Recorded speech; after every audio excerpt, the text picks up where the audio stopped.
I'm a radiation health physicist. I've worked for 47 years in this industry. And in fact, I've spent a lot of time in Western Australia, believe it or not. And you can probably see there, we're actually out at Yeelirrie, actually measuring radon and radon gas. So I've actually spent a lot of time around the country, and in particular, I really love Western Australian outback. And as I said, I've got, well, 48 years of experience now in radiation protection, and I actually worked at ARPANSA for about 10 years. It was called the Australian Radiation Laboratories in those days, and it's barely recognisable from the organisation that I worked in. About 15 years ago, when I was working at University of Queensland, we're commissioning a cyclotron. I actually got really interested in these RF standards and where they were coming from, and actually met quite a lot of people who were being affected by this technology at the time. So they approached me, and we sat down and we decided to set up an organisation, the Oceania Radiofrequency Scientific Advisory Association. And we're a not-for-profit scientific association. We don't have any allegiance to industry. We're completely independent of government, and we set about to actually review the science. And in order to review the science, what we decided to do was to recruit a whole lot of different people. We needed biochemists, we need occupational hygienists, psychologists. We needed a whole range of people to be able to assist us in evaluating the science. And we also have associate members, which are supporters. So we're an advocacy group. We're not an activist group, but we're about the science, and we will speak to anyone, any organisation, any Stop 5G organisation who are interested in looking at the science. So we're all volunteers. I just want to say something about the electromagnetic spectrum. You can see it here in front of you, and you can see the visible light spectrum is part of the electromagnetic spectrum. Now, you talk about misinformation, and I was listening to Dr. Carl talk on the radio, and he said, look, you know, visible light, you know, the power density is so much higher. You know, it's many orders of magnitude higher, but there's not a problem. You know, this is all low power, low density. It's not a problem. And what he didn't really tell you is that when sunlight falls to Earth, it actually falls to Earth at a whole lot of different frequencies, that is colours. And it also falls to Earth unpolarised. If it hits the surface like water or glass and reflects, it becomes polarised, and you actually have to have glasses on. And so when you look at visible light, even though it's 1,000 times more power density falls to Earth than what we're creating in this electromagnetic area, this wireless communication area, it's 1,000. It's if you take a single frequency, say green light, right, and you polarize it and you amplify it, you've now got a different sort of light. It's now called laser light. And the minute you do that, you actually have now got a safety issue. And this is what we're doing down in this area here. We're creating these highly polarized waves, which can constructively and destructively interfere. In other words, if you look at this little diagram down here, you can see how they can add up. So when you have a classroom of students all sitting there on their computers, surfing the net wirelessly, you're going to get hotspots in that room, okay? Because this is man-made radiation. It's not natural. It's highly polarized, and it will add up and subtract. I just wanted to say that because a lot of people, you know, there's a lot of misinformation around this issue. When we decided to evaluate the evidence, we decided to set up a database. I actually have had a lot of experience in setting up databases. And so we decided to categorize it into the various effects and no effects. And it's been an evolutionary process. We've gone through a few transitions of this database, and we decided to collate all the papers, and we particularly focused on those papers where it was at the ICNIRP limit, the current standard, and below. We wanted to focus on those papers of what we call non-thermal effects. So we assembled all this data and to look at the strength of evidence, what the evidence was really like. And so this is what the database looked like. We have, you can see here, it's called in vitro studies, 730, 20% in the database, got 20% of the studies are in vitro studies. These are cell studies. These are where you irradiate cells and you look down a microscope and you look for changes. Then we've got 1,192 in vivo studies. Now these are animal studies, mainly rats and mice, but there are primates in there as well. So these studies it's unethical to do studies on human beings. You can't get a human being and irradiate him and then decide to chop him up and have a look at his organs. So we do this on animals. We've also got review studies, which are 906 review studies in there. We call them non-experimental scientific studies. Now, these review studies, the problems with reviews is you can be selective. You can select the papers you want to give the story you want. So you've got to look at review studies and you've got to be critical of them. You've got to look who's doing the science and are they associated with industry? Where's the funding coming from? You've got to be very critical when you look at these review studies. There's also what they call provocation studies. Now, this is where they put somebody in a room and they put an antenna in the room and they turn the antenna in the room and they say, can you feel it? Well, these are sort of silly studies because, you know, you can go out in the sun today and it's not till tomorrow that you actually find that you actually got sunburn, because biological systems aren't linear. They're not linear systems.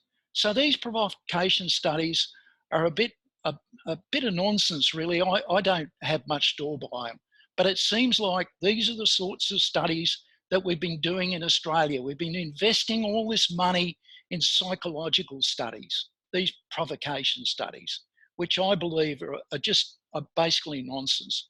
We've invested very little money in animal studies, so what can I say? And the one animal study that was being done down in a South Australian university was funded by the National Health and Medical Research National Health and Research Council. When the researchers said, hey, we've discovered a few things here, they said, well, we're not going to renew the funding next year. So there's a lot of protection going on. And then we have this 2% wedge here is where people have done studies at non-thermal levels and they've noticed that it breaks up proteins and they've noticed some benefit, either bone healing, or they've noticed that maybe there's some benefit in this amount of radiation. It might help to with Alzheimer's or other sorts of disease. Maybe there's some therapeutic benefit. We've already knew this, but there are very few studies in that area. I'll talk about the precautionary approach because this is really important. We don't apply the precautionary approach here in Australia. In fact, the standards, the ARPANSA standard and the ICNIRP standards, don't even take that into consideration, and I'll show you why a little further on. So it's about, when you apply the precautionary approach, it's about the strength of evidence and the potential cost of doing nothing. If you do nothing, how much is it going to cost? You know, if you double the brain cancer rate in Australia, what's that going to cost? So you've got to do those sorts of cost-benefit sums. And often the explanation, the full biological explanation, isn't available to us till many years later. For example, asbestos. In 1898, when the miners were digging asbestos in the asbestos mines, they were getting lung complaints. But it wasn't until 100 years later that we did something about it. In fact, Dr. John Snow is often referred to as the father of epidemiology of disease studies. And he noticed in Soho in England that people were getting sick And he was convinced it was the water. So he took the handle off the pump and stopped them drinking the water, and people weren't getting sick anymore. So he knew there was something in the water that was actually causing them to be ill. So, but it wasn't until 29 years later that he knew that it was the bacteria. It was cholera bacteria in the water, which was actually causing people to get sick and die. So often there's a gap between looking at knowing the effect. We know there's an effect, and we get around to actually banning it. And smoking the aircraft, smoking, for example, I can remember in the 1970s being on a plane, and it was okay. You could smoke at the back of the plane, you know. So it takes a long time for these trigger points to be reached. In Australia, ARPANSA isn't the regulator. The regulator, it's in the Australian Communications Media Authority. They decide on what standard they're going to use. They've decided on the ARPANSA standard. They picked the least protective standard. They could have picked others around the world, but they picked the least protective standard. So ARPANSA aren't really the regulator. They're a pseudo regulator. It's really in the ACMA, the Australian Communications Media Authority are really the regulator. And so we've left the fox in charge of the hen house, because the ACMA sells the spectrum, gets money for the spectrum. It's billions of dollars they get. So this is a conflict of interest. And they say the inclusion of the precautionary principle in the ACMA, the regulatory instruments, would place a regulatory burden on industry which would require strong justification. The ACMA does not discern that justification. So in other words, they don't want to take on board any precautions. They want this industry to just go full blast. The ACMA has responsibility. Where are we? It's not a health. They're not a health regulator, and they say, oh well, you know, we'll handball this over to ARPANSA, but ARPANSA doesn't have anybody on their staff who's medically qualified. It's mainly just engineers. So, and the ARPANSA that I work for, the Australian Radiology Laboratories I work for, was they had a direct connection to the chief medical officer. That connection is now broken. There's no direct connection there. I want to talk a little bit about the two different organisations who regulate radiation. We've got a group called the ICRP, and there's another group, ICNIRP. You notice NI, they've interposed NI there, non-ionising radiation protection. These organisations are two very separate organisations with two very separate philosophies. ICRP regulate X-rays. They write guidelines for X-rays and gamma rays. They were formed back in 1928, and they were formed by radiologists and mainly clinicians. There were very few physicists and engineers involved. We've now got this other group who's an NGO out of Germany, who works out of the Radiation Protection Bureau in Germany, right? Who they actually are mainly engineers and scientists, mainly physicists and engineers. There are very few biological people involved with this organisation. But they do say that they don't have any risk. They're more like judges. They want absolute proof before that this radiation is actually going to cause effect. They don't discern the precautionary principle.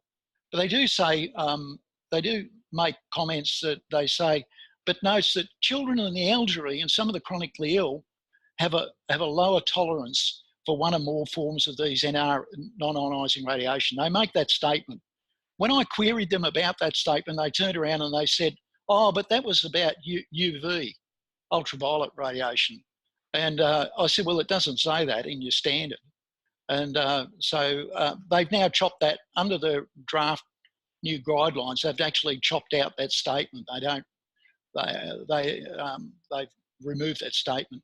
So where we have ICRP who write guidelines for X-rays and gamma rays, very cautious at low dose, have precautionary principles like ALARA as low as reasonably achievable.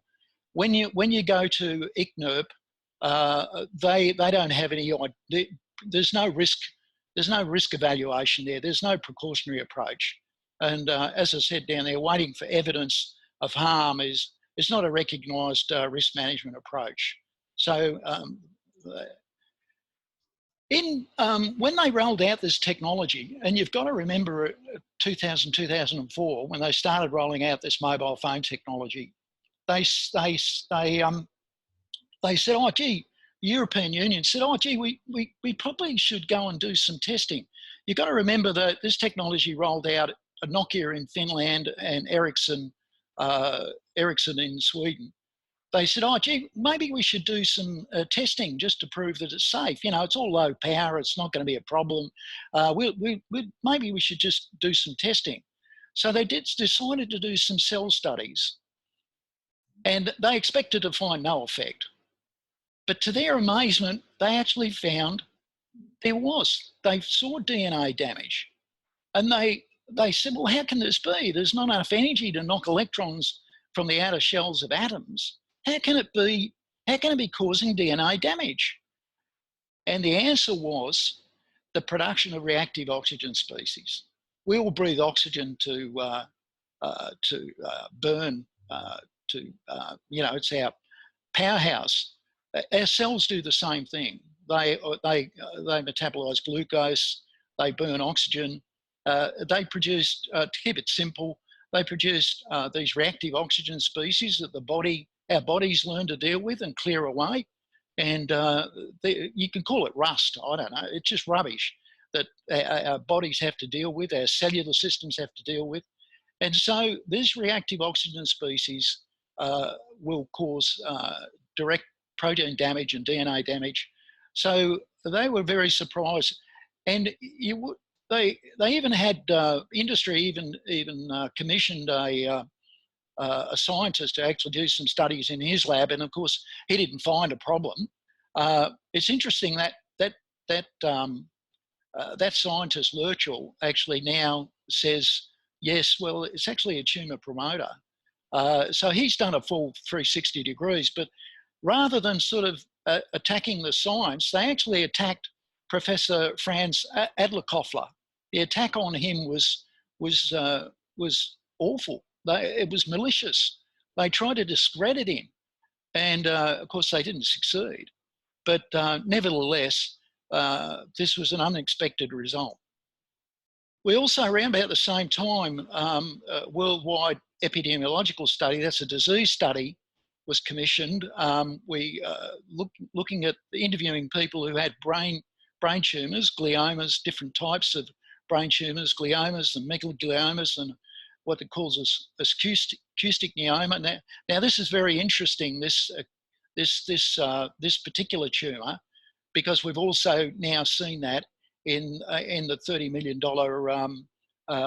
rat experiment the National Toxicology Program has concluded now, and they've actually seen the same sorts of tumours in the hearts of rats. Of course, their whole body exposures of the rats, they can't put a mobile phone up to a rat's head, you know, that doesn't work. But they found in the interphone study that when they looked into, when it first came out, when they first released the findings, they said, oh, there's not a problem, you know, everything's fine, you know, there's no risk factors here, it's you know, not a problem. It wasn't until 4 years later, till they actually finished analysing all the data, that they found what they call the heavy user group, that is the group with cumulative hours greater than 1640 hours, and that equates to about 30 minutes a day. That group who held the mobile phone up to their ear for more than 30 minutes a day and continued to do that for 5 years and 10 years, the risk factors started to appear, particularly out at 10 years. So the delay in the reporting was really awful. And at the same time, just after that, the French actually did a study, the Serenet study, and they found the same thing. They found that the heavy user group, which was, they deemed it to be 54 minutes a day, in this heavy user group, which were mainly commercial people, real estate agents, lawyers, salespeople, people who use the mobile phone up to their ear for many hours a day, the risk factors started to appear. They said, oh, you know, there's a problem with it. There's lots of flaws in these studies. They're very difficult studies to do. These disease studies, epidemiological studies, very difficult to do. And one of the criticisms was, oh yeah, but you know, you went in and interviewed these people and asked them how long they use a mobile phone. Maybe their memories aren't so good, and they're not really remembering how long they used it for. And there's a major flaw there in this testing. When they looked at the Cosmos study, which interviewed, looked at 75,000 people. They interviewed 75,000 people and asked them, you know, how long do you think you use the mobile phone up to your head for? You know, and they gave their answer. And then they looked back at the telco records. They found, in fact, people weren't too bad. They were within plus or minus 10%. And the interesting thing, when they did that study, they actually asked people, how did they feel about using a mobile phone up to your head? And a lot of people reported health, you know, didn't feel well, a bit dizzy, got headaches. 14% of the people reported health effects. So I was just going to say, this Interphone study, though, this is a very old study now. It's almost 20 years old. It's a very, very old study. And when they interviewed the average user in an Interphone, the casual user, was somebody who used a mobile phone for once a week. Now that pales into insignificance today. Absolutely, is basically has no relationship to the way people are using this technology today. So as I was saying, these disease studies, when you look at these disease studies, you find that 53% of these studies show effect. There's about 18% which are uncertain. You know, the researchers did their work. They really weren't quite sure if there was an association. These are statistical association studies, and 29% found that you know, there was no statistical association. On the basis of this sort of evidence, and that's really all they had at the time, ARAC in 2011 said, look, this is possibly a carcinogen. We can't be sure. We haven't got the animal studies. We can't be sure, but with this is a possible carcinogen, and this agent is a problem. Now, contrast that with, you keep hearing, but the ARPANSA standard is the World Health Organization standard. Well, that's sort of true, but it's not. It's actually a bit misleading, because the ICNIRP, the thermal scientists, the scientists who believed in the thermal limit, went across to the World Health Organization and said, look, we'll form a project group, and we'll define a standard for you. So the WHO, another part of WHO, said, look, yeah, we're going to adopt the ICNIRP thermal standard, but the ICNIRP group completely ignore all these non-thermal effects, all these effects happening at much, much lower levels that we're exposed to 24/7. They completely ignore those studies that I was talking about before, the reflex study and the other studies. They completely ignore that. So what do we find? What do we find? We find that research shows us for certain brain tumours, the higher the cumulative hours of mobile phone use, the higher the risk. The longer the time from when you first use a mobile phone, the higher the risk. The higher the power, the higher the risk. When you get into country areas, the signal's weak, so the power cranks up. And some scientists have said, well, you know, just looking at the use records isn't really very useful, because if you're in a rural area, it's going to be, you might be on there for 10 minutes, but you might get 3 or 4 times more the exposure than if you're in an urban area where you've got good signal coverage. But nevertheless, with all those problems, they still come out: the higher the power, the higher the risk. The younger you are, the higher the risk. This technology was not made for kids. It was made for adults. It was never intended that children would use this, adolescents would use this technology. The tumour, and the other thing they did was, when they did the interphone study, they didn't look to see, they didn't do any correlation to see if the tumour was on the left side of the head or the right side of the head. But when they did that correlation, they actually found statistical association, that the tumours on the left followed the handedness of the person.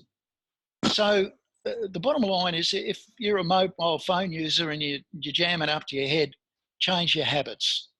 That's my message to you. Change your habits. This is not risk-free technology. I just want to, one of the things that is very disturbing, and as I said, I work for the Australian Radiation Laboratories. We went into the field and we actually did lots and lots of measurements. We did lots of background measurements. At the moment, that's not happening. You wouldn't know what the background has changed in your capital city. In fact, all they do is a calculation. They don't actually go out and do lots of measurements. It doesn't happen.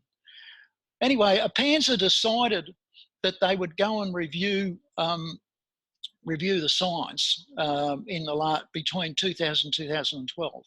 Now, ARPANSA, we asked ARPANSA, sorry about that, I should go back. We asked ARPANSA, look, we've got a database, but we probably don't have all the papers you have. Could you send us all the papers that you got, and we'll check to see if we've got them in our database as well. And they said, yeah, okay, we'll send them on to you. So we got a text file of 1,354 papers, and we got to work and started classifying those papers into our database, so we could have a look, see whether ARPANSA was doing a good job in reviewing the science. And this is what we discovered. These are ARPANSA cell topic areas like cell physiology, injury, and apoptosis, cell death. They found 21 effect papers and 17 no effect papers. In their own database, we actually went through and looked. This is in their report, TR164 report, 21 versus 17. When we looked at all the papers they had, and we looked at the number of effect papers, we found 59. They certainly found all the no effect papers, we found 16. And so when we went down this table, we were actually very surprised. In fact, you can see their immune system and blood system of hematological system effects. They had 5 effect papers and 3 no effect papers. We found 40 in their own data set. So this is very confusing. And they left out, remember I told you about oxidative stress, reactive oxygen species? Well, they didn't even do that as a topic area. Remember I mentioned that at the Reflex project, this was a very important area of biological effect. They didn't even do that. So we were very surprised at that finding, and we're a bit confused. And the reason for the difference was the ARPANSA expert reviewer was not requested to use the ARPANSA literature database. The 1,354 papers that were amassed, he didn't look through them all. He basically cheated. He went and got a UK report, a Health Department UK report, and collated the numbers from that report. Well, so the UK report, the health report, was highly criticised for scientific inaccuracies. Conclusions did not accurately reflect the evidence. Studies admitted included sections, conclusions. Oxidative stress was not covered. Fertility effects were not covered. Cognitive effects, behavioural effects were all misrepresented in this UK report. It was a terrible report. So ARPANSA, the expert reviewer, just copied the information from that report. He didn't actually go and look at all the data. So the evidence was dismissed. And what was really annoying about this is in Canada, they put up the UK report as a review, but they also said, oh, and Australia's done a review as well, and they found exactly the same thing. Well, of course they did. It was exactly the same report, but they made it out that they had two different reports, which it was. So ARPANSA's TR164 is an inaccurate assessment of the available science. That was our conclusion. The conclusions were, well, clearly there was some serious problems, demonstrated a lack of seriousness by ARPANSA and its cohorts in doing proper study. The British Medical Journal definition of scientific misconduct is falsification of data ranging from fabrication or deceptive selective reporting or finding omissions, conflicting data, or willfully suppressing or distorting the data. Well, you know, I'm very disappointed. You know, if you look at that definition, you start to think, well, what are you doing? You know, you're supposed to be giving us the right advice, and yet you don't even do a proper assessment. So who polices that? Sorry? Who polices that? So who would actually enforce that upon, you know, ARPANSA and all the regulatory agencies that are basically committing fraud? Are they meant to, do they police themselves? Well, yeah, exactly. They believe that they did a good job. In fact, we highly criticised them at the Australian Radiation Protection Society meeting. I gave a paper, and I was highly critical of this behaviour. And they turned around and said, and they wrote a letter to the editor and said, oh, this is not a problem, you know, you got it all wrong. And we wrote a letter to the editor back, a rebuttal letter back, saying, no, this isn't the way you do science. And as I said, this organisation, the organisation I work for, Australian Radiation Laboratories, my directors would roll over in bed if they saw a report like that going out. That's, as far as I'm concerned, it's deceptive. But no, they didn't. They did a fairly good, except for the references that were normally when you do a report, you put all the references in the back of the report. The only references they included there were the epidemiological report, and actually that's the only part of that TR164 which was actually did a decent job. The rest of it was just basically nonsense. So our assessment of the evidence is in line with international best practice. That's ARPANSA chief scientist saying that. Our assessment of all the evidence is in line with international best practice. You be the judge. The other thing that was at the roundabout, the other thing that's come up I actually had a young lady when I was working as radiation safety advisor at Queensland University of Technology. A young lady came into me and she'd had a tumour removed from her breast, and she said to me, "Do you think I used to store the mobile phone there? Do you think that had anything to do with it?"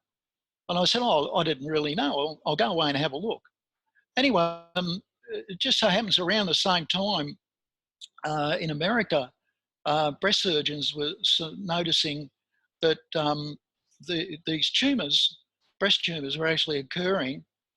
Young ladies who basically didn't have the BRCA gene, they didn't have the gene for that they were susceptible to tumours. Were young ladies, they were doing this, they were putting the mobile phone in their bra for many years, like 5 or 6 years. And these were young ladies ranging from 20 to about 30, and they had these tumours removed. And the surgeon actually discovered this by accident. One of the young girls came in to visit him after the operation, and she pulled the mobile phone out of the other pocket, out of her bra on the other side. She'd had a radical mastectomy. She didn't have a breast on this side, but she had one on the other side. She was putting a mobile phone in there, and she was taking it out. And he said, "Oh, did you do that on the other side?" And he said, "Yeah." She said, "Yes, I did." Because the thing that really confused the breast surgeon was that the tumours were they were in a line.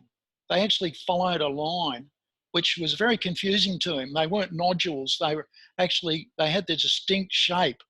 And that was, and of course, when you think about it, it was probably following the line of the antenna.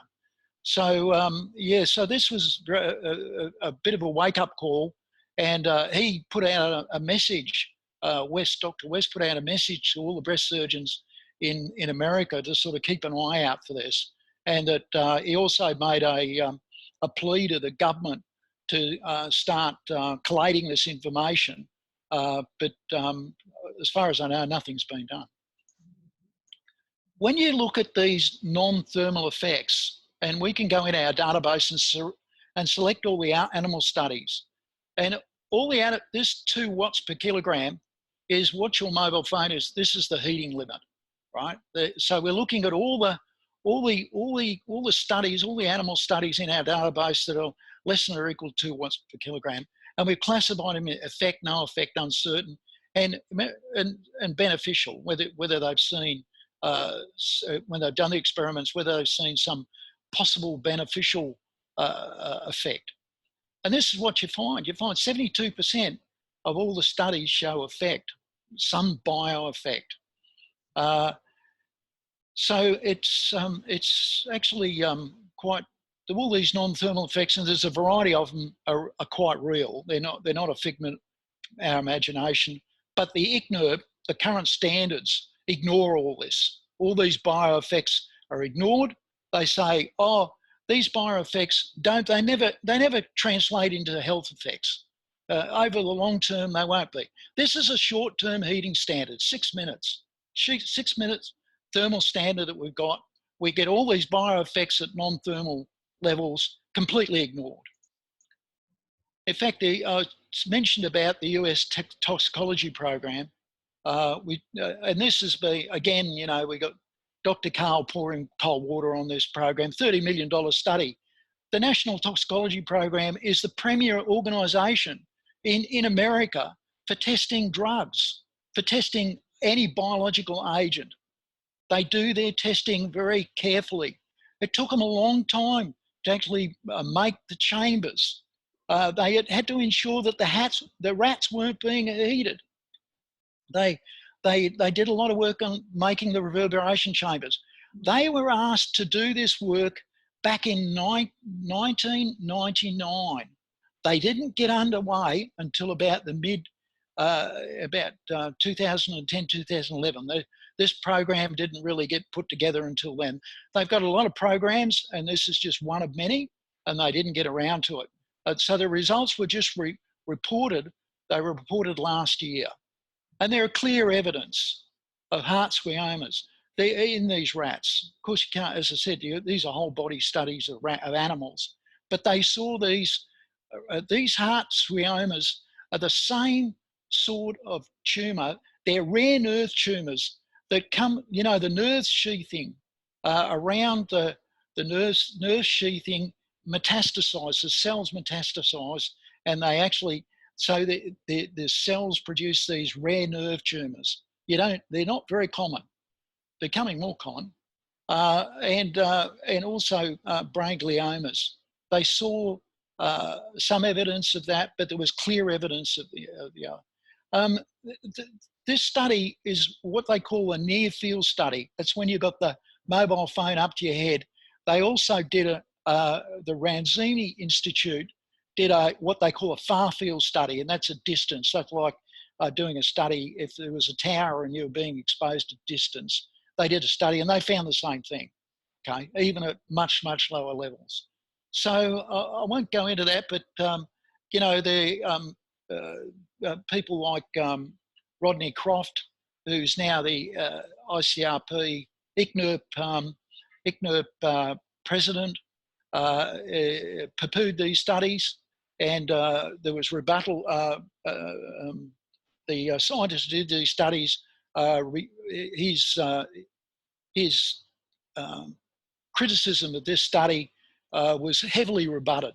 And similarly, Dr. Karl, I mean, he hasn't really looked at the evidence. I mean, I like Dr. Karl, but I think he's out of his depth on these issues.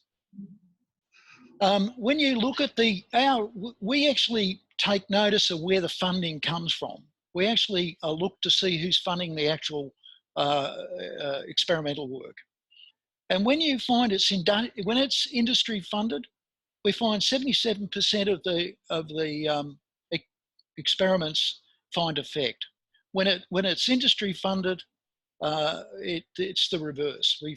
You get lots of no effect studies. So the outcome that you get with regards to whether you're going to find a bio effect or no effect seems to be very much governed by the who's funding the research. When we looked at countries, we also take note of where the country that's doing the research. For example, China. We can look at effect and no effect papers, and we find that, like in China, for example, they have 141 effect papers and 13 no effect papers. So they find lots of bio effects. Turkey's the same. US, even the US, not so clear there. India find lots of effect papers. Even in Sweden, lots of effect papers. And Russia in particular. These countries here, China, Russia, and India, have opted for a standard 100 times lower than the ICNIRP standard. When you look across here, Germany, for example, you find there's more no effect papers being published in Germany compared to the effect papers. The same in Japan. The same in Great Britain. Australia, not so much. Finland, look at that. You know, so there's a bit of industry protection going on here. We're pretty convinced that they're trying to protect these industries. Brain cancer amongst the population, particular types of brain cancer. There's glioblastoma multiformes. In England, there's been a study done there. These are ecological studies. You can't say that this is related. These increase in incidence of brain cancers are related to mobile phone use. But you ask what has changed in the environment as to allow. We're seeing an increase, particularly in the over 60s group. My group, we're the longest users of this technology. We're seeing in Denmark now, we're seeing an increase. I saw a paper the other day, Sweden is also now showing an increase. But guess what? ARPANSA did an ecological study, they just completed it, and they didn't see any increase. Well, they did see an increase, but they said, oh, it was due to better detection techniques. Hang on, wait a minute. You just can't say that. It's like hand waving. You've actually got to have some science to show that. And in fact, in America, they looked at that and they said, no, these increases aren't due to better detection techniques. It doesn't make much sense because basically when you discover you've got one of these brain tumours, you're dead in 18 months. You don't live for very, very long. So the discovery to death is very short. So the whole thing just doesn't make any sense. So ARPANSA left out the over 60s group. They didn't do it, and they made some excuse about that. But they also didn't do the under 20s group as well, which they should have. They should have done that group as well, but they didn't.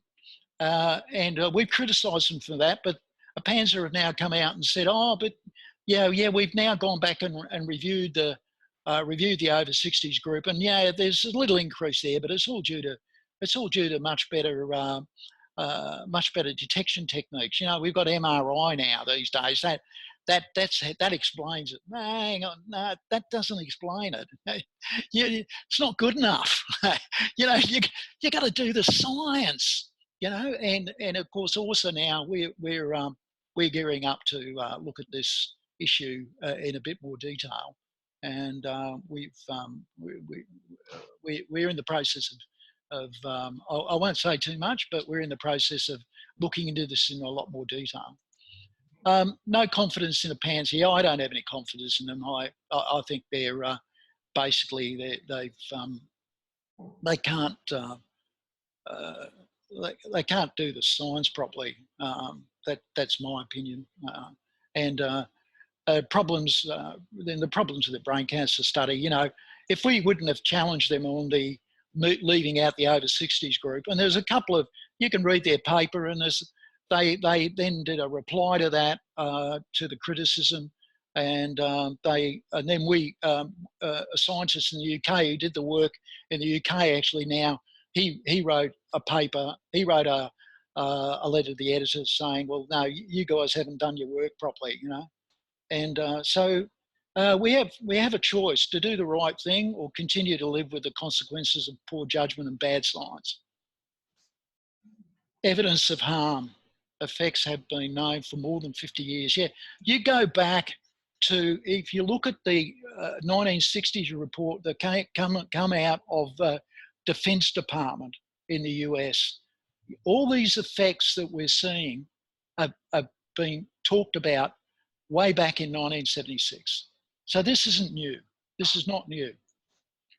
Current G and 4G, yeah, more Gs. I just want to show you a little bit of something that is really important. We as a species have evolved with low frequency radiation, low frequency fields, electromagnetic fields. In fact, the Schumann resonance in the ionosphere is at 7.8 and 45 hertz, extremely low frequency. So we as an organism has evolved with low frequency. This stuff we're creating is completely foreign to us biologically. We haven't evolved with it. The biological homeostasis and adaptation, yeah, this is very important. We haven't evolved with the stuff. We're creating the stuff. It's man-made. And this man-made stuff that we're creating, you know, you talk about 2 gigahertz, 3 gigahertz, these high frequency stuff, this microwave stuff has on it all this information, right? All the data is at low frequency. This is low frequency information. It's 217 hertz, 115 hertz. So this is a Trojan horse. These high frequency, you keep talking about all this high frequency. Oh, it's going to be attenuated in the skin. It won't get any depth. Yeah, but what about all the low frequency components? They actually have a biological effect. And when you look at the ORSAA database, the experiments that are done, they either use real mobile phones in the cages of the animals, or they simulate those. They use simulated signals. They use microwave horns, and they pulse the frequencies to mimic what a mobile phone will give. And you can see here they vary dramatically. The signals vary, pulsed, and there's very, very large variation. But when you look at the effect to no effect studies for the pulsed experimental studies, you find there's 120 effect studies and 18 no effect studies. Now, we're not the only people who see this. Professor Dimitri Panagopoulos in Greece has also noticed this in his experiments as well. But when you look at simulated signals, they're not so convincing. You do see the effect to no effect, it looks 50-50, but it's very convincing when you look at when they're using real mobile phone signals, because these are highly variable signals. They're pulsed. Your body has to cope with this pulsing effect. Now, this 5G is a bit of a, what they're going to do is they're going to have small cells, because they're going to because they want to put more information on the carrier wave, more pulses on the carrier wave, more modulations.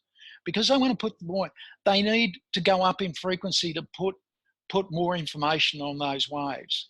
The problem with that is that the higher the frequency, the At the moment, they're going to 6 gigahertz, but eventually they're going to go to 28.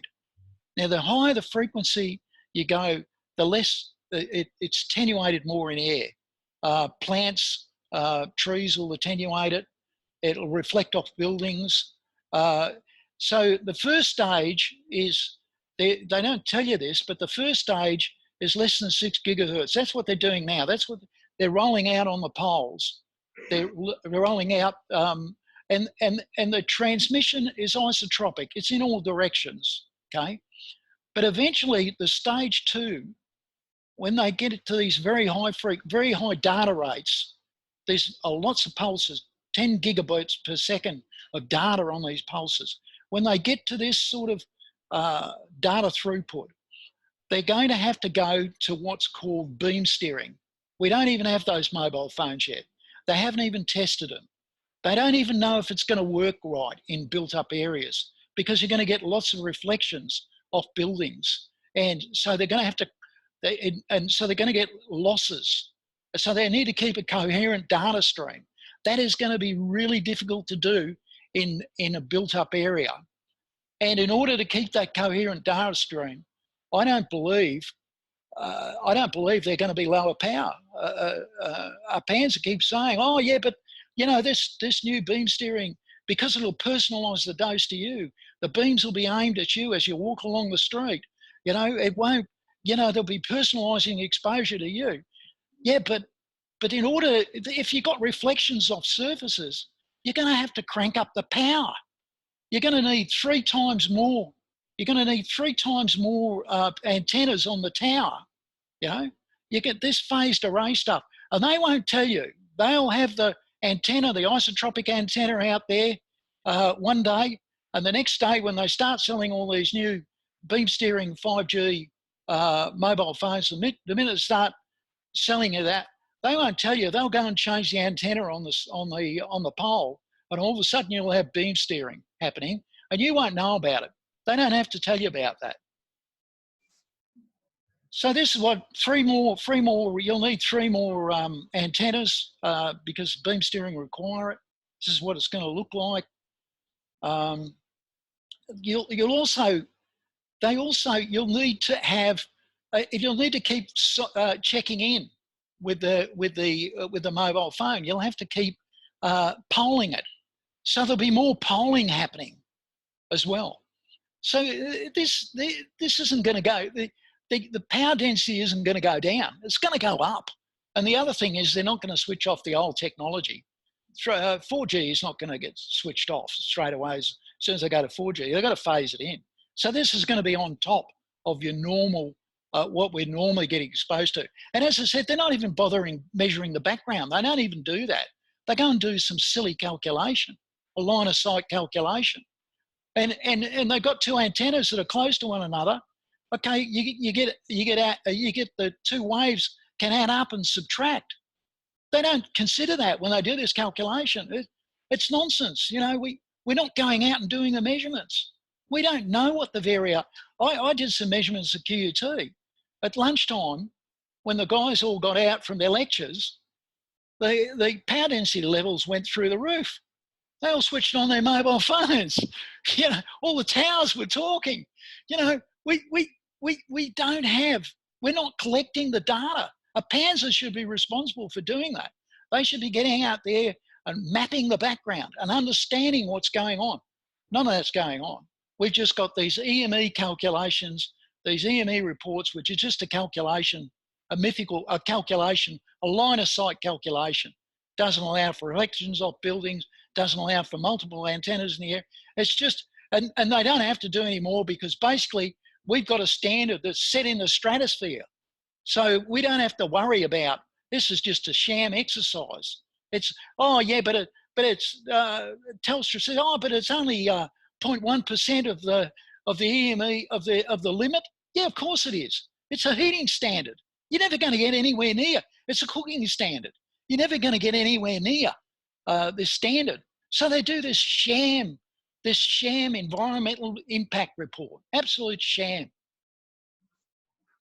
And this is what they're worried about now.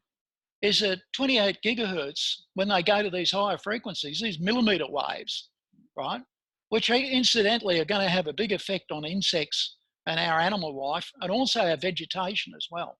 I haven't really got into that, but these are high data rates now. We've got lots of pulses on these signals, 10 to 20 gigabits per second, lots of pulses. This is Ericsson. This is Ericsson telling us this. Over here, this is Ericsson saying, hey, we got a problem with countries like China and India and Poland and Russia and Italy, Switzerland and cities in Belgium and Paris who've adopted a limit that's 100 times lower than our limit because they're taking a precautionary approach. We've got a problem now with these countries. This is an issue. What are we going to do? How are we going to roll out our technology, our 5G technology with these countries with a lower limit? Oh, well, what we'll do is we'll just blackmail them. We'll tell them they won't have mobile phone coverage. We'll tell them if they don't go to 5G, we're not going to give them mobile phone coverage. That, to my way of thinking, is just sheer blackmail. So what's our conclusions? Well, converging evidence on health effects. Non-thermal bioeffects are real. Why no 5G bioeffects research? Yeah, you keep hearing, oh, but it's not a problem. We know about this these millimeter waves. It's radar. You know, you step into a booth at the airport and they do a scan on you, and it's not a problem. You're only in there for a few seconds. Hang on, that's not. And these modulations aren't the same. These frequency modulations aren't the same. You haven't done any 5G research. You've done no research. I read a paper the other day. A scientist came out and said, oh, look, I think we've got a problem with the skin standard, you know. It's actually going to be a lot more, it's going to penetrate a lot deeper. Oh, but it's only the skin. You don't have to worry about it. It's only the skin. The skin's not you know, it's our biggest organ. It interfaces with our immune system. You know, anyway. So university research is also market driven. And we've got a problem now because all our universities won't do the research unless somebody stumps up the dollars. And if industry isn't going to stump up the dollars, they don't do the research. Device needs higher safety design standards. Stronger consumer advice. You need to tell people that this mobile phone technology is not risk-free. You need to tell people. You don't. When you ring up a Panza and you say, "Look, I'm worried about mobile phone," they send you a sheet, a fact sheet. If you are concerned, this is what you should do. It shouldn't be. We shouldn't have to say if you are concerned. It should be mandatory to tell people that you shouldn't use a mobile phone up to your ear for more than 30 minutes a day because you're moving into another risk category. It's like smoking. You probably, not everybody gets lung cancer, but there'll be people who'll be more susceptible to getting brain tumours as a result of using this technology that way. So we need to tell people that. We need to be honest with them up front, yeah? Especially children. We need to do something. The French government now has pulled Wi-Fi out of all the kindergartens, and they're re-hardwiring the high schools and that. They're changing their policy on wireless technology in schools. The French government's doing that. The Cyprus government has done that as well. The Israeli government is doing that as well. So there's changes happening overseas. In Turin, in Italy, there's now been 2 successful court cases on occupational use of mobile phones. 2 people complained that they've got these tumours, and it's a result of their heavy use of mobile phones. And the court found in favour of them. It went to an appeal. They won the appeal. It's now, and those tumours were those acoustic neomas, those ones we saw in the rats. The ones it's the same type of tumour. These rare nerve tumours. So the courts now in Italy say, yes, there's precedence been set. Advice on safer use is hidden. It's hidden in the phone. When you get a mobile phone, you should have a message on when you get a new mobile phone. It should play a little video telling you how to safely use it. You know, that's what I believe. It needs to be obvious, needs to be upfront. And we believe a trigger point has been reached for the adoption of a proper precautionary approach to this technology. You probably don't know, but since we've been complaining about the brain cancers on the mobile phone, they've actually moved the antenna from the top of the phone to the bottom of the phone. You probably don't know that that's happened. They haven't told you that. But because scientists around the world have been publishing papers on this, they've actually moved the antenna. The problem with that is that now it's closer to your thyroid. But anyway, I guess thyroid cancer's better than having brain tumours. I don't know. But anyway, again, it's because of the scientists around the world who have been drawing attention to this, that they've gone and done that. Not all the phones, but a lot of them. Yep. Okay. Well, that's basically concludes it. Yeah, thank you. That's just ticked over 1 hour as well, so perfect timing to drop into some questions, if that's okay, Victor. Yep, that's fine.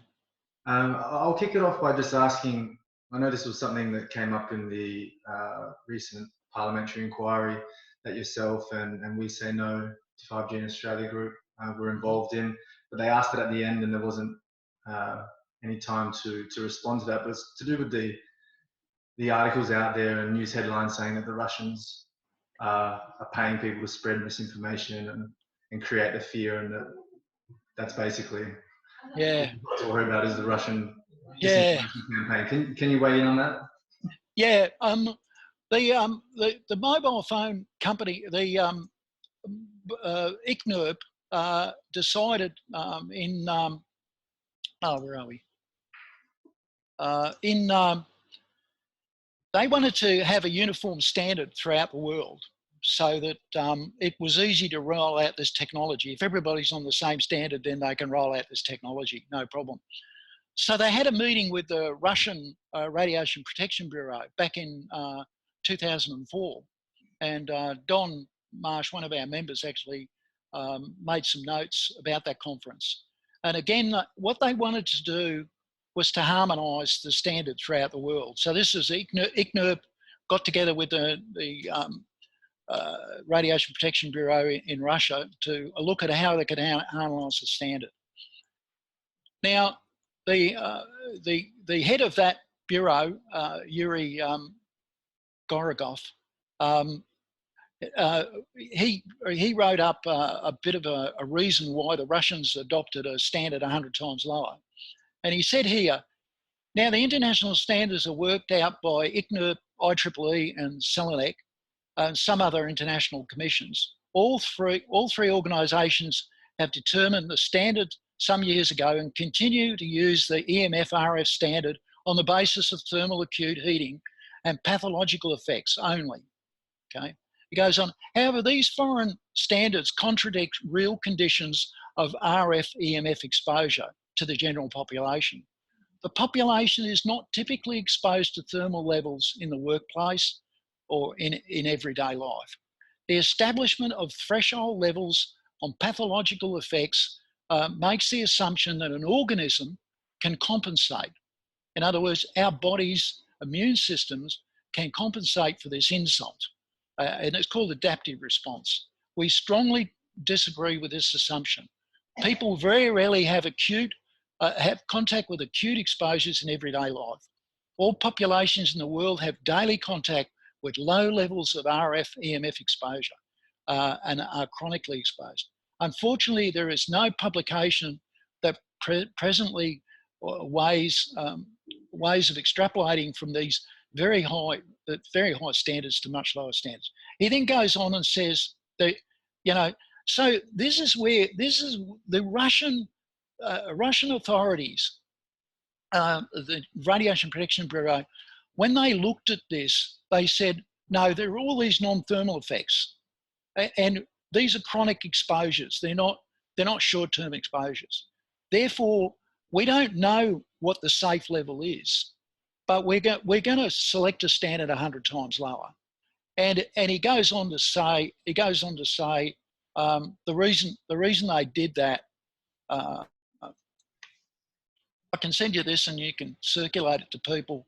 But he goes on to say the study methodology, original experiments conducted, and the protocols, and he goes on, autoimmunity was evaluated using the original methodology, blah, blah, blah.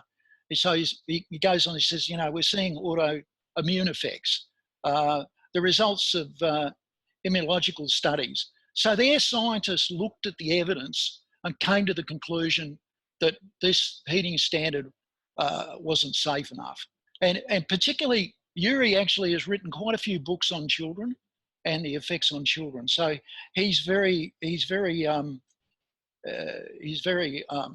cautious when it comes to exposure of children as well. But anyway, yeah. So all this foreign actors, you know, Russians don't know what they're doing. All this this is all nonsense. They know exactly what they're doing. Yeah. Yeah, that'd be great if you can share that. We can circulate that with the email list. Yep. And on the topic of children, a question from the audience. We've got a little bit under 10 minutes and a few good questions to hopefully get through. When students at my child's school connect to the internet on their devices, they connect to a hotspot. What is a hotspot? Is it worse than Wi-Fi? Yeah, no, a hotspot is where I said that it is Wi-Fi, but it's where you're getting this constructive interference. So you're actually getting, oh, I see. Oh, you're talking about a hotspot, like a hotspot Wi-Fi location, not a hotspot as in increased levels within the room. So there's two sorts of hotspots. The hotspots I think of are where you get the waves constructively interfering, and so you get an increase in the level at this particular location in the room.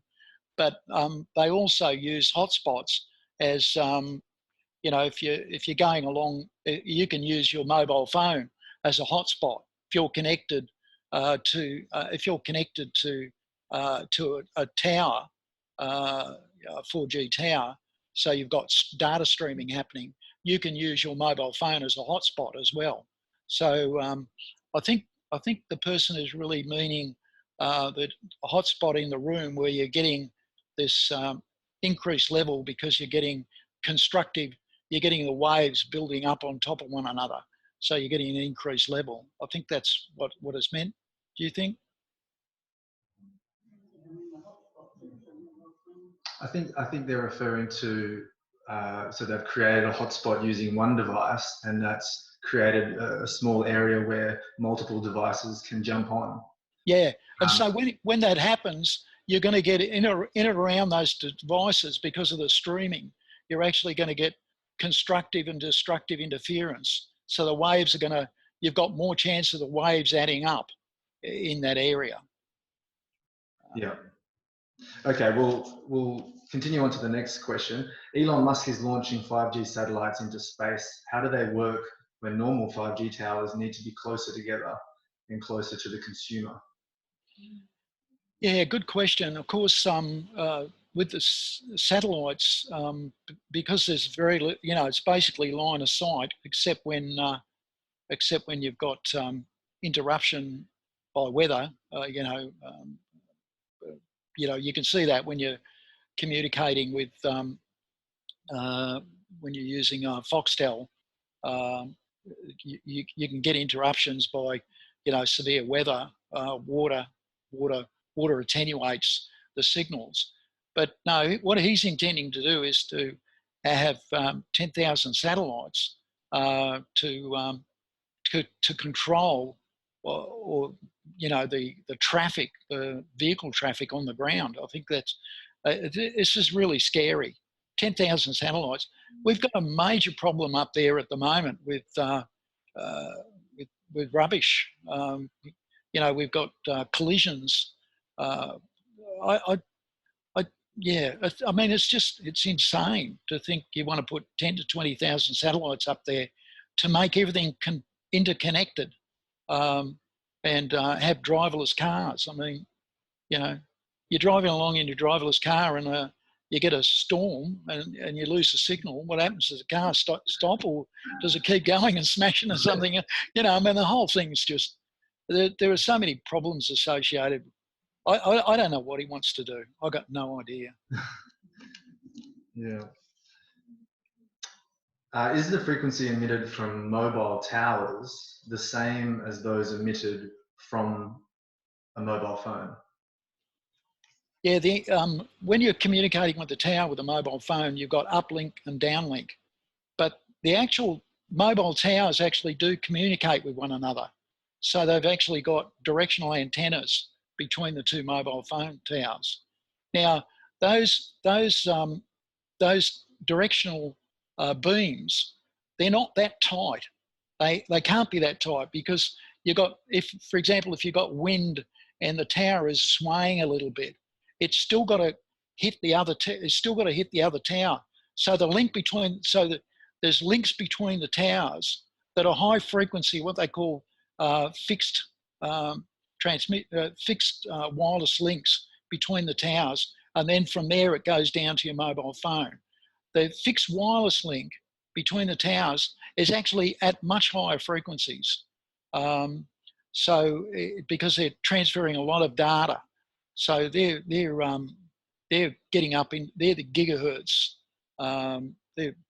Because of the data transfer, but the frequencies to your mobile phone, typically uplink and downlink, are anywhere between 1.8 to 2.4 gigahertz, and the new 5G will go to 6 gigahertz.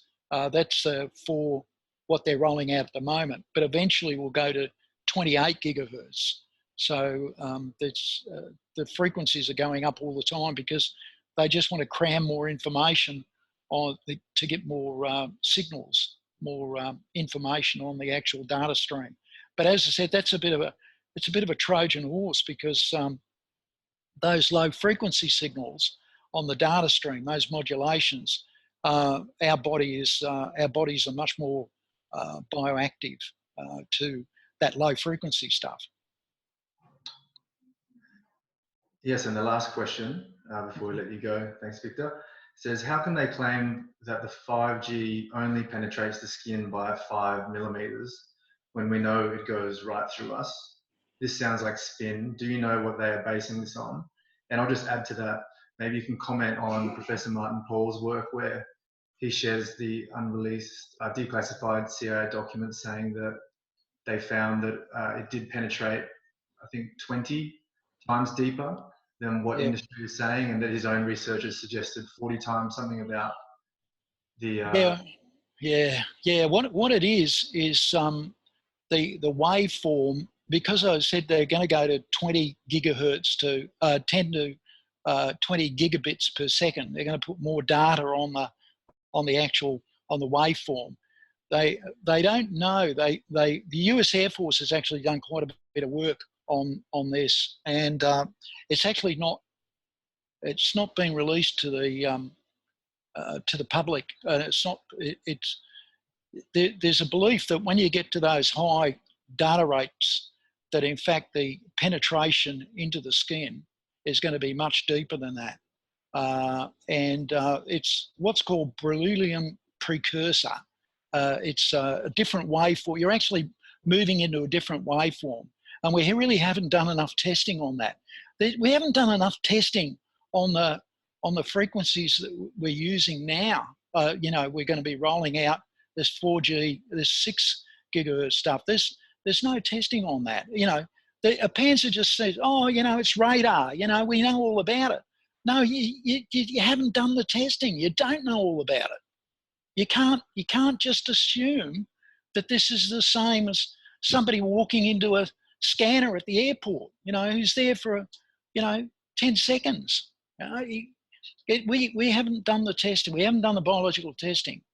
And this is a real issue. There's a lot of, your water in the cells of your skin is in a crystalline form. If I stab you, the water in your body just doesn't roll out onto the ground. It's in a crystalline form in the cells, and those cells can resonate, and that resonance can force the signals much deeper into your body. The ICNIRP are actually gearing up now. Their new standard is relaxing the limit from by a factor of 2. They're allowing the limit to go up by a factor of 2. And the reason for that is that they're saying, oh, but you know, it's reflection. You've got more reflection. Well, that's true, but you haven't done all the studies. You don't know what the biological effects are going to be. You haven't done them. You know, so what? But they said, no, it's all right. We know the industry's got a problem. They're butting up against these limits now. We're gonna fix that. We're gonna allow you to have 2 times more. We're gonna raise the standard from 10 watts per square metre to 20. There you go. That'll fix it. You'll be able to work within that. Hey, hang on, wait a minute. No, it doesn't work. It shouldn't work like that. You know, and that's what I was saying, is that this ICNIRP crowd, PANSA are following, and they've had influence on the World Health Organization. This is a thermal standard. They haven't, and the other group, the International Agency for Research into Cancer, who said, look, this agent is possibly a carcinogen. They're in the process now of putting together the panel to do the review. So in the next year, 2 years, there's going to be a review. And now we've got all the animal studies. And that was the reason they said it was a possible carcinogen, because we didn't have the animal studies. We've now got the NTP animal studies, the Rauzzini Institute animal studies. We've now got them. So we've got to evaluate all the evidence. But I couldn't get on the panel. I couldn't go and work for ICNIRP. They wouldn't have me, because I'm banging the can about non-thermal effects. They only recruit people who are of the same ilk. It's a cartel. They don't want diverse opinions. Whereas the International Agency for Research into Cancer, which is also part of the WHO, they do a very thorough job. When they vet their scientists, they have people who are pro-industry, they have people against industry, they have a selection of scientists. So it's very balanced. It's a very balanced, considered decision. Whereas the WHO EMF project, that's just basically, that's spruiking the numbers from ICNIRP, the cartel. Yeah, well, we appreciate all the information you've shared. It's a lot to take in, and we look forward to later this afternoon. We have a Safe Tech workshop going on, so we can change the things immediately around the home and safeguard our health, whilst we maybe can't, you know, control what satellites are going up, and that is a lot we can do around the home. So we look forward to that, and we thank you again for giving up your time, Victor, and everything you're doing. We'll be sure to share your website and links to that. We appreciate everyone over there and the time that they're volunteering to look out for humanity. Yeah, thank you, James. Yeah, I hope. Thank you for having me to talk about the science. It was a pleasure. Thank you.